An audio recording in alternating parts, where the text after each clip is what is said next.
Hey lads, this is Don't Starve Explained. First we'll be going through the basic summary of the game, then we'll be going into fan theories. Wilson, a gentleman scientist, is the protagonist of Don't Starve. While Wilson has no special abilities beyond growth of a magnificent beard, other playable characters do.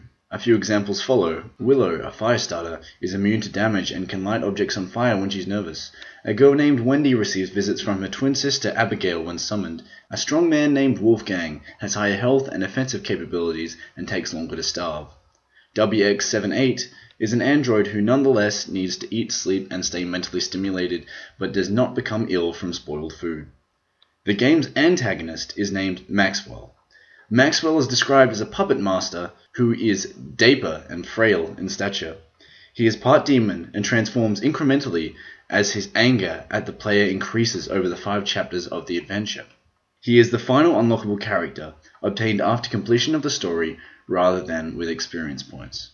On a dark and stormy night, Wilson appears to be getting nowhere in a chemistry experiment until he is startled by his radio speaking to him. It reveals that it has noticed his trouble and has secret knowledge for him. When he eagerly agrees, a flurry of equations and diagrams encircle him and fill his head with this information. Using white rats, a typewriter, and his own blood, among other tools and materials, Wilson creates a giant machine.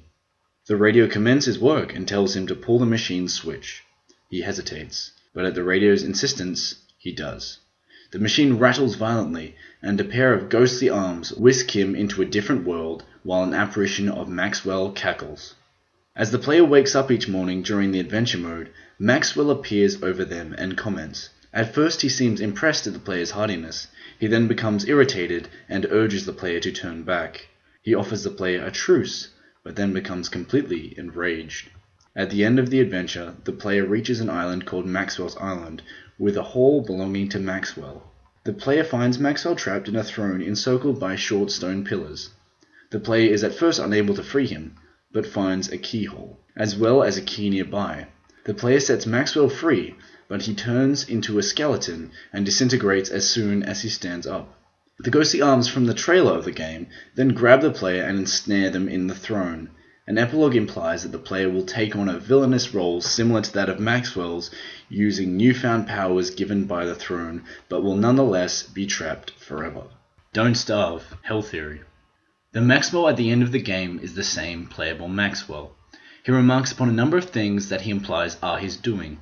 He says the harp statue is not his best work. He says he imprisoned Wes because he displeased him, etc. I don't know if you actually go back and kill Wilson per se, but I've completed adventure mode once, and yes, Maxwell crumbles to dust right in front of you.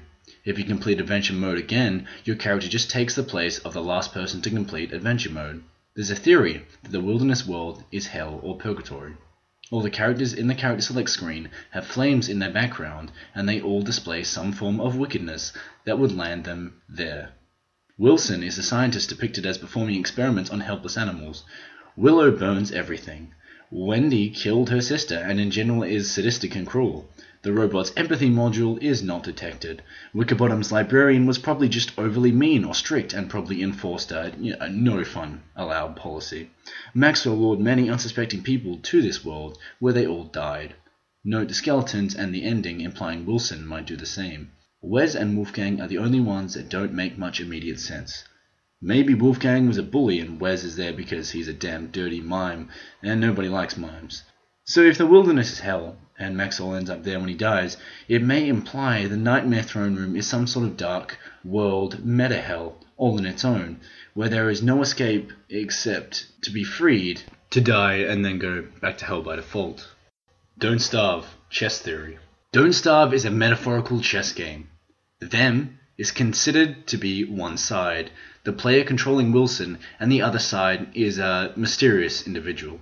Maxwell is the king piece, and Gru is the queen piece. But he and she are still being controlled by the player of this side, like in chess. The same goes for the characters on the other side, like Wilson and Chester, for example. If this is true, it would make sense why the last level is called Checkmate. It would be sufficiently breaking the fourth wall if Wilson came to notice he is being controlled by the player of his side, the actual, real-life player of the game. This would make for a very interesting setup between the player of the game and whoever is controlling the other side of the baddies. I would imagine the way the game has been going is Wilson would take a position much like Maxwell, and Wilson would try to kick others into coming into his realm to take his place from the throne. This would also make sense as to be the motivation of Maxwell, as perhaps Maxwell originally was in the same position as Wilson, with an unknown previous ruler of the throne sitting on the nightmare throne, and Maxwell came to take pity on him just to be trapped, causing a never-ending loop of holders of the throne and this chess game. Hopefully that was helpful, guys. Thanks for watching.